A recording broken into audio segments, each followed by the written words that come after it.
সাঁতরা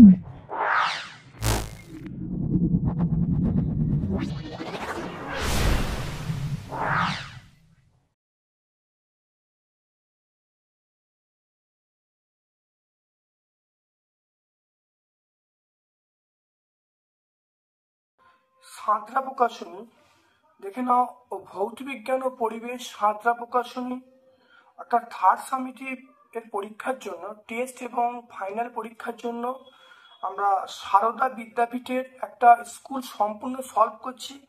অবশ্যই এটা দেখো 90 নম্বরের ভিডিও, অর্থাৎ 90 নম্বরের কোশ্চেন, সমস্ত উত্তর ব্যাখ্যা করছি। ভালো করে প্রথম থেকে শেষ পর্যন্ত দেখো, অত্যন্ত কার্যকরী ভিডিও। দেখে নাও, যদি ভালো লাগে বলবে, তাহলে আমি সাঁতরা প্রকাশনীর বিভিন্ন ভিডিও আপলোড করব। দেখে নাও, আজকে দেখে নাও, প্রথম দেখো এর দাগের প্রশ্ন, বায়ুমণ্ডলে কোন স্তরে মেরুজ্যোতি দেখা যায়? এটা আমরা থার্মোস্ফিয়ার বলবো। যদি আয়নোস্ফিয়ার থাকে সেটা হবে।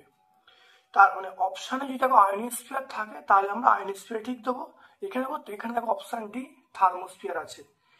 এসটিপিতে 11.2 লিটার অ্যামোনিয়া গ্যাসের অণুর সংখ্যা অপশান এ হবে। এগুলো করে এসটিপিতে দেখো, এসটিপিতে 22.4 লিটার অ্যামোনিয়া গ্যাসের অণুর সংখ্যা 6.022 × 10⁻23 একে কত, আর 11.2 লিটারে কত দেখো করলে দেখো এটা আসছে 3.011 × 10⁻23D। এর পরের প্রশ্ন চলে এসো তিনেরটা, দেখো CaCO3 কে উত্তপ্ত করলে CO + CO2 উৎপন্ন হচ্ছে। 1 মোল CO3 থেকে দেখো উৎপন্ন CO2 এর ভর, এটা আমরা অপশন সি বলবো 44 গ্রাম। দেখে নাও ভালো করে, তাহলে CaCO3 থেকে CO + CO2, তাহলে 1 মোল CO3 থেকে দেখো CO2 দেখো এটা 12 + 2 × 16 মানে 44 গ্রাম। তারপরে দেখো চলে এসো চারেরটা, কঠিন পদার্থের আলফা বিটা গামার মধ্যে সম্পর্ক, এটা আমরা অপশন এ বলবো 6α = 3β = 2 গামা। দেখে নাও, আলফা সমান দেখো আলফা সমান β/2 সমান গামা/3। দেখে নাও 2 আর 3 লসাগু 6 হবে, তাহলে 6 দিয়ে গুণ করা হলো, তাহলে 6 × আলফা সমান β/2 × 6 সমান গামা/3 × 6, তাহলে দেখে নাও এটা 6α = 3β = 2 গামা। পরেরটা দেখে নাও, সমতল দর্পণের বক্র ব্যাসার্ধ আমরা অসীম বলবো। কোন বর্ণের আলোর ফোকাস দৈর্ঘ্য সবচেয়ে বেশি? এটা আমরা লাল বলবো। এখানে লাল বর্ণের আলো, কারণ মনে রাখবে F প্রপোর্শনাল, দেখো F প্রপোর্শনাল ল্যামডা, অর্থাৎ এখানে ল্যামডার মান বাড়লে ফোকাস দৈর্ঘ্য বাড়বে। অর্থাৎ লাল বর্ণের আলো দেখো, যেহেতু লাল বর্ণের আলোর তরঙ্গ দৈর্ঘ্য বেশি, তাই আমরা বলবো ফোকাস দৈর্ঘ্য বেশি হবে, কারণ মনে রাখবে F প্রপোর্শনাল ল্যামডা। তাহলে অবশ্যই দেখে নাও, মনে রাখবো, তাহলে আমরা লাল বলবো। লাল। রাসায়নিক শক্তি তড়িৎ শক্তি রূপান্তর করে আমরা তড়িৎ কোষ বলবো। প্রদত্ত গুণাঙ্ক ঋণাত্মক, এটা সিলিকনের ক্ষেত্রে উষ্ণতা গুণাঙ্ক আমরা ঋণাত্মক বলবো। একটি তেজস্ক্রিয় মৌলের নিউক্লিয়াস থেকে কোন প্রকার কণা নিঃসরণের ফলে সমস্থানিক বা আইসোটোপ ঘটবে? দেখে নাও ভালো করে, দেখো আমি ধরে নিলাম একটা মৌল, সেটা হলো X একটা মৌল যার ভর সংখ্যা A আর প্রোটন সংখ্যা Z। তাহলে দুটো প্রোটন সংখ্যা বেরোলো, তাহলে দুটো প্রোটন সংখ্যা বেরোনো মানে ভর সংখ্যা একটা বেরোনোর জন্য 4 কমবে, তাহলে দুটো নিশ্চিত হওয়ার জন্য 8 কমলো। আর এখানে দেখে নাও, একটা আলফা কণা যখন বেরোবে তখন তার প্রোটন সংখ্যা, তাহলে দেখে নাও, অর্থাৎ যখন একটা নিউক্লিয়াস থেকে একটা আলফা কণা বেরোবে তখন তার ভর সংখ্যা 4 এবং প্রোটন সংখ্যা 2 কমবে। তাহলে দুটো বেরোনোর জন্য ভর সংখ্যা 8 এবং প্রোটন সংখ্যা তাহলে 4 কমবে। আর দেখে নাও, আর 4টে বিটা কণা যখন বেরোবে তখন তাহলে কি হবে, নতুন মৌল তৈরি হবে, ভর সংখ্যার পরিবর্তন হবে না, আর প্রোটন সংখ্যা কি হবে, 1 করে বাড়বে। তাহলে 1 করে 4টের জন্য 4 বাড়বে।